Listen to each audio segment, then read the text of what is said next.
Hello, my people. Una welcome back to Ada Universe TV. I greet all of una according to una time. My people, breaking news. Wahala dey for inside Nigeria. But before we go start today matter, if you know so you dey new to this YouTube channel, I beg follow me, hit that button when it says subscribe. If you don't already subscribe, I say God Almighty go bless una well for me. My people, make una not forget to press the notification button and the like button. So anytime when I put any program, I'm going to the first post you can see am. My people, kasala don blow, wahala don dey for inside Nigeria. This one dey happen for inside this all over. This one a good breaking news na land. So my people, Abuja una know express road to Kaduna. Wahala dey o, bandit or na Fulani esme, what we go call them now. According to the news, they say na bandit. They stop motor, they stop people, they carry they enter bush. They say na the thing what they can do now be that now. That one na their new fine job. That one na latest job now. To they carry people, they enter bush. Nobody knows what they tell them they do. Some will come out alive, some no they come out at all. Some people don't see them again. So that road they very bad and dangerous right now. As me and they talk so. Abuja Express Road to Kaduna. That road na no go area. Now, as they start yesterday again, our Nigeria police come jam the matter. They come jam the matter. As they come now, jam the matter. Now there, hand and hand begin jamming shoulder. Bullet and bullet begin jamming shoulder. And so fight begin come. If you hear, you hear take over. Now, the one where they pay me for the matter be say, that road now, you don't tell where they start to do that thing. I don't know why Nigeria government never send all their trip go there. But as me and they talk to now so, Eastern region, and I know what they talk. Police, army, everybody full there. Say that they find what not find them for Eastern region. They talk with RYP for Eastern region. Now there for the get power. Now there Nigeria police strength day for Eastern region. Now this Abuja Express Road to Kaduna so when it be say that they hear what they happen for that road every day. Now there they're supposed to carry their trip go. They not carry their trip go there.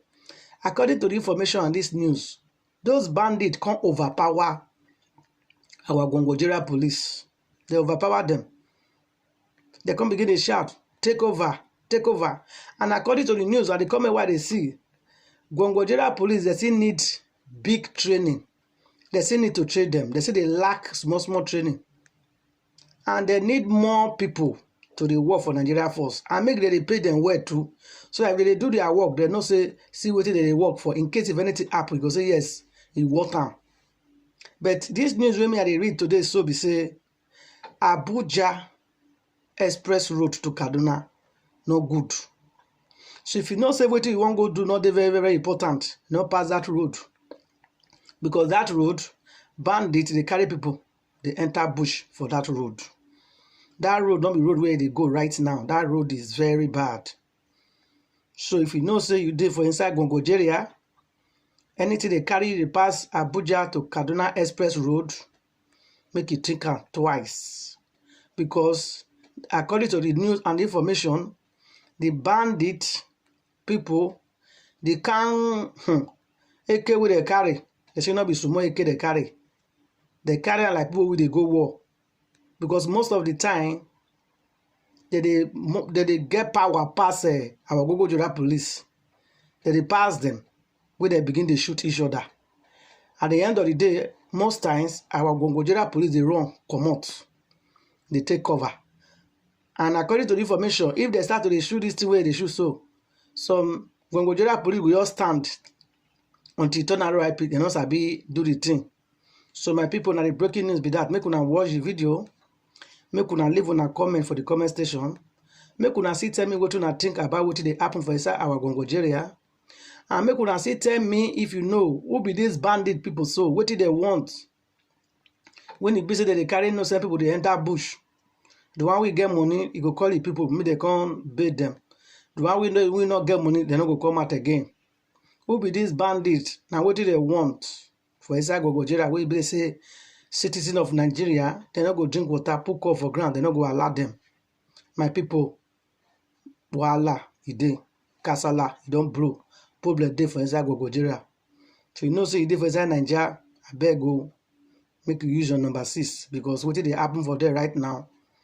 I'm not facing a war dey there, but this one pass war. So at that universe, I see this news, I say make I carry and come give una. It is very, very important. Abuja Express Road to Kaduna get problem. So careful. I go see you again for my next video. Help me share the video. Bye guys. One love.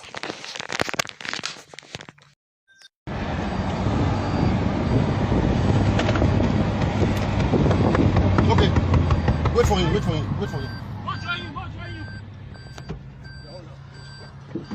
How many police there? Hey, look at this.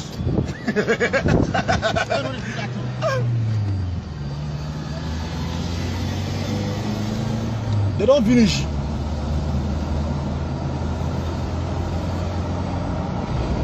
don't carry the people.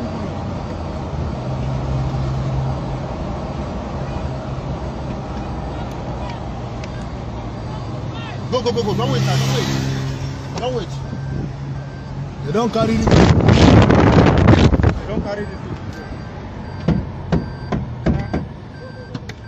Wait. If you go down now, if you go down. Pass down. Wait.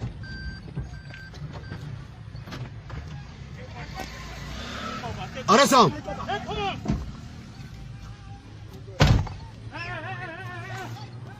Hey, come.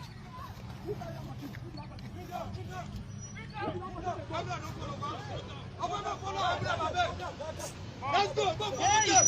Papa. Go down. No, just come down from bush. Go sit down here. Everybody blow it out. Hey.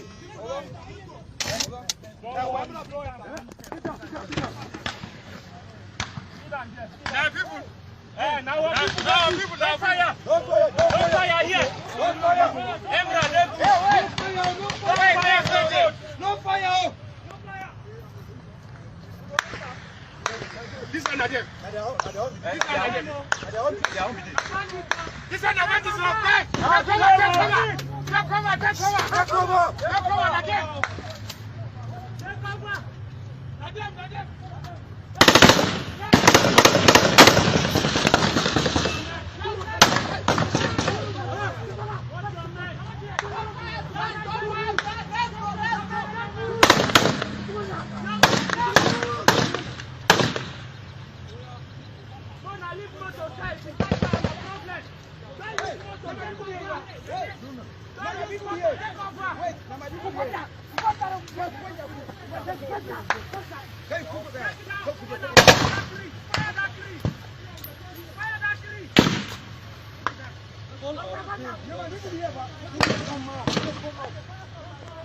Hey.